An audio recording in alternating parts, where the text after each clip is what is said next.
Hey everybody, it's Josh. I'm the process development engineer here at Dara Holsters, and today I'm going to give you behind the scenes of what it takes to scan a new gun and make a new holster offering. So today we have an Atlas. It is the Atlas Erebus with an X300. So the first thing I need to do is scan this gun so I can have a digital model to bring into the software to create the mold to machine out. So the first thing in scanning is I have to scan the gun or I have to spray the gun with a scanning spray. So what this does, it makes a nice even matte finish all across the entire surface. So that way the scanner can pick it up really well. If you have a lot of shiny surfaces or anything like that, sometimes it'll mess with your scan. So we'll come out here and we'll spray it real quick.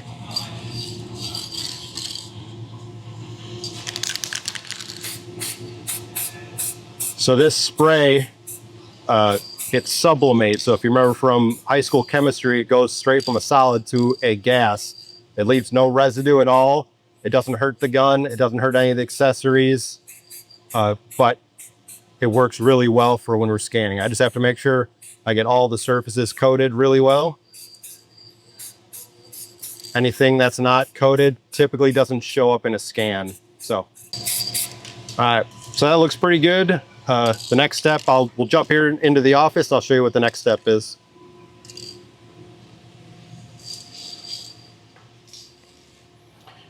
All right, so the next step will be putting it on the actual scanner. I keep the scanner in this drawer because it works best in a dark environment. That way, the only light scanning or touching the gun is coming from the scanner itself. It just works better, gives a cleaner scan that way. So close the drawer.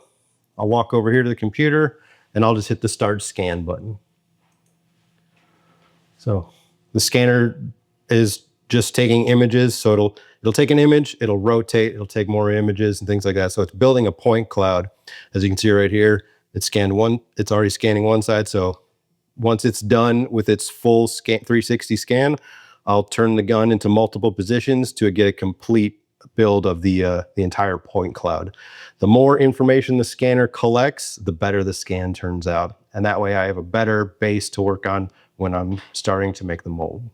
All right, guys, so the scanning is complete. I've got the solid model here in the computer. As you can see, it's very detailed. You can even read the Atlas, the name of the gun, and you can see the Atlas logo. So this is an extremely detailed scan, and that's how we can get precisely fitting molds. And it's also another reason to why the molds that we make are only for that gun and that light. So it's not a multiple gun situation because we use such precise scanning. So I'll show you real quick how the scanner works when it's doing its scan. So as you can see, the light over here is shining onto the firearm and it's turning each time, but you can see all those dots on the platform that it sits on. It uses those dots as a reference to its position when it's scanning. So every time it positions, it picks up those dots, picks up its new scanning surfaces, and then can put those in the precise location. If it didn't have a reference surface like those dots, it would just start scanning and not really know where to put anything. So after it's done scanning, after we've built the solid model, I can bring the model into Fusion 360, which is the software that we use for modeling. And then I can do all the modeling for the tracking. So things like large mag releases, the light, trigger guard, everything like that needs to be modeled and tracked backwards because of how a holster works.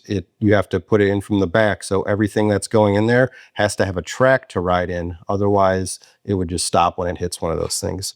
So another thing we have to think about is aftermarket mag releases, aftermarket slide releases, larger safeties, things like that. So we have to do a little bit of market research and figure out what kind of popular aftermarket accessories people put on these things, and we have to model for that. So that way, if we model it with just this, but somebody puts on something later, it'll still fit. If we don't model that, you'll have fitment issues between aftermarket accessories. We also have to model for the optic as well. So large optics, smaller optics, things like that. But I'll show you a little bit of that and we'll get started on the modeling portion of it. So I've got the solid model now in Fusion 360. What I need to do next is start the modeling process. So as you can see, it's just a solid body. There's no tracking or anything like that. but now I need to add in tracking rearward for all the features like mag releases, safeties, the light itself, and then we need to add a retention spot to somewhere on the gun. So typically on a non-light bearing model, it'll be on the trigger guard, but on light bearing, we usually do it right off of the light. So I'll go ahead and I'll get started on this. And after this part is finished, I'll take it over to the machining area and we'll actually cut out one of these models.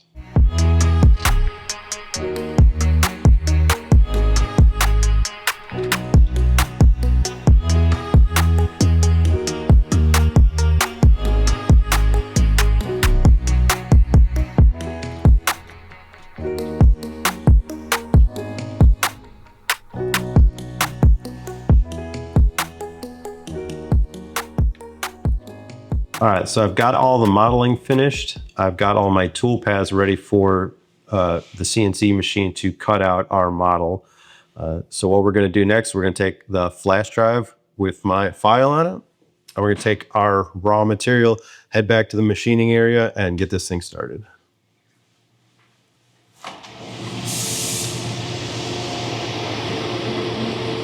So back here is our machining area.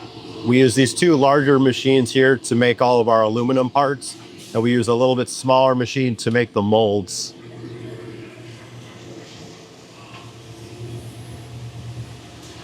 So this is the machine that we're going to use. I'm going to load in my raw material here.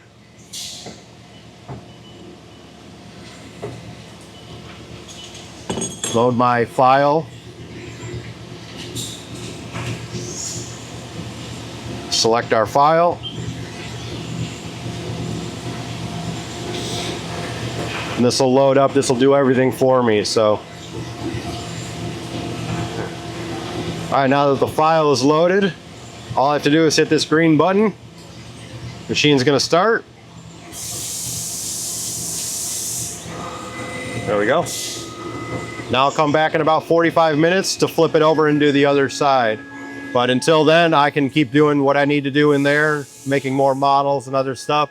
And then this thing will just do everything for me. So we'll come back in about 45 minutes, flip it over, and I'll show you that process as well. All right, so the first half of the mold is done. So now what we have to do is flip it over and do the other side. So that's a pretty simple process. I just undo the vise, take it out, flip it over. So as you can see, it did the full side here. Well, we need to do the other side. So we'll flip it over, put it back in, we'll machine this side.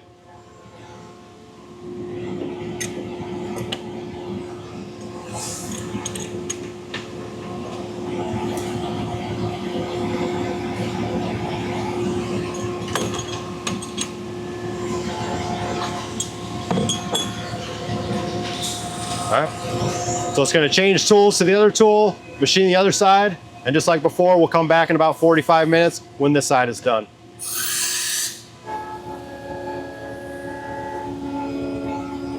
All right, guys, so the machine's all finished up with the mold. We're going to check it real quick, make sure everything looks good. If it is good, we'll walk it right over to the production team, and they'll make a test sample for us.